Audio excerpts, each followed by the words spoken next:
2022 সালে প্রতিষ্ঠিত হওয়া বিয়ানীবাজার লাউতা ইউনিয়নের নন্দীফল সমাজ কল্যাণ সংস্থা আর্ত মানবতার সেবায় কাজ করে যাচ্ছে। তারই ধারাবাহিকতায় প্রতি বছরের ন্যায় পবিত্র মাহে রমজান মাস উপলক্ষে নন্দীফল গ্রামের শতাধিক পরিবারের মাঝে উপহার সামগ্রী বিতরণ করা হয়েছে।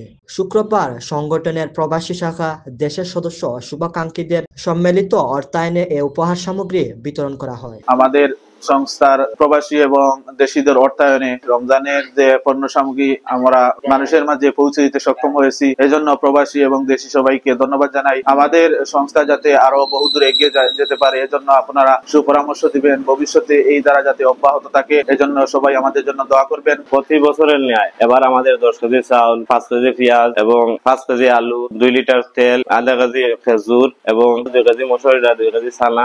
এ সময় উপস্থিত ছিলেন নন্দীফল সমাজ কল্যাণ সংস্থার সভাপতি আব্দুল হাসিব ও সাধারণ সম্পাদক রাশেদ আল মামুন, সাংগঠনিক সম্পাদক হাবিবুর রহমান, ধর্ম বিষয়ক সম্পাদক দানিয়েল হোসেন, যুগ্ম সাধারণ সম্পাদক শাহরিয়ার সোহান, সাংগঠনিক সম্পাদক জামিল আহমদ, সাংগঠনিক সম্পাদক রুবেল আহমদ, প্রচার সম্পাদক আলী হোসেন সহ আরো অনেকে। নন্দীফল সমাজ কল্যাণ সংস্থার যে প্রবাসী সদস্যরা আছেন তাদের কাছে আমরা অনেক ধন্যবাদ জানাই তাদেরকে, এবং আমাদের নন্দীফল সমাজ কল্যাণ সংস্থার দেশের যে সদস্যগুলো আছে তাদের অক্লান্ত পরিশ্রমে আমাদের নন্দীফল এলাকাবাসীর কাছে আমরা উপহার সামগ্রী পৌঁছতে পেরেছি। আমাদের মতো অনেক গ্রামে অনেক এলাকায় যেন এই সংস্থা নিঃস্বার্থে যেন এলাকাবাসীর কাছে কাজ করে। আমাদের একটাই লক্ষ্য, যে সমাজে শান্তি প্রতিষ্ঠা করা এবং দারিদ্র্যমুক্ত এলাকা তৈরি করা এবং সমাজে শান্তি প্রতিষ্ঠা করা। ইনশাআল্লাহ আমাদের এটাই প্রাণপণ যে ভবিষ্যতেও আমরা এইভাবে আমাদের সংস্থাকে অনেক দূর এগিয়ে নিয়ে যাব সকলের ভালোবাসা এবং মানব সেবায়। এছাড়া নতুন বছরের ক্যালেন্ডারের মোড়ক উন্মোচন করেন